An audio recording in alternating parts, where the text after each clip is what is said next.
पाहूयात विस्तृत बातम्या।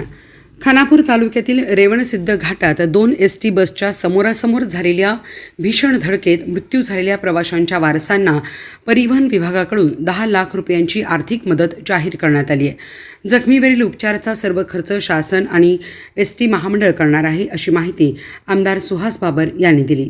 खानापूर विधानसभा मतदारसंघाचे आमदार सुहास बाबर यांनी या अपघाताची माहिती मिळताच परिवहन मंत्री प्रताप सरनाईक यांच्याशी काल रात्रीपासून सातत्याने संपर्क साधून पाठपुरावा केला।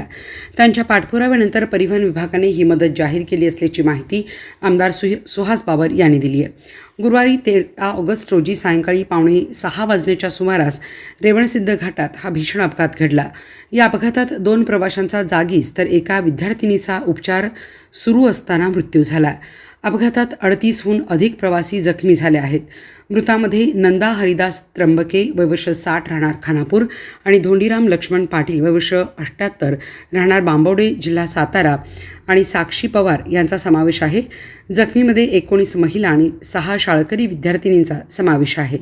अपघाताची माहिती मिळताच आमदार सुहास बाबर यांनी तातडीने घटनास्थळी धाव घेतली।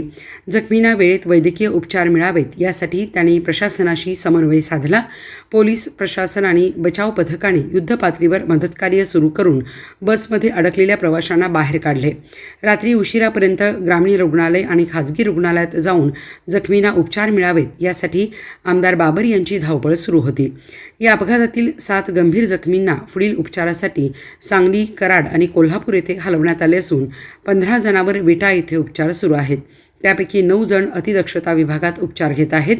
जखमींच्या उपचाराचा सर्व खर्च शासन करणार आहे, अशी माहिती आमदार सुहास बाबर यांनी दिली। काल रेणावच्या घाटामध्ये एक अपघात झाला होता। अत्यंत दुर्दैवी घटना घडली होती।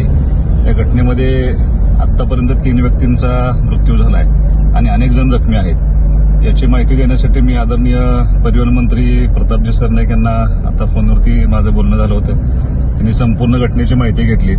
त्या डिपार्टमेंटच्या आरएनना त्यांनी भेटीसाठी पाठवलं होतं आणि आदरणीय परिवहन मंत्र्यांनी आता एक घोषणा केली की मृत व्यक्तींना त्यांच्या कुटुंबांना आधार म्हणून 10 लाख रुपयाची घोषणा त्यांनी प्रत्येकी केलेली आहे आणि जे जखमी आहेत त्या सगळ्या जखमींचा उपचाराचा खर्च हे परिवहन मंत्री आणि महामंडळ देणार आहेत। त्याबद्दल मी आता घोषणा करतो की त्यांनी मृत व्यक्तींना 10 लाख रुपये आणि जखमी व्यक्तींना होणारा खर्च सगळा महामंडळामार्फत करणार आहेत। जे मृत्यू पावले त्यांच्या आत्म्यास चिरशांती लाभावी अशी मी ईश्वरांनी प्रार्थना करतो। जे जखमी आहेत ते लवकरात लवकर बरे व्हावे यासाठी आम्ही निश्चितपणे प्रयत्न करतो।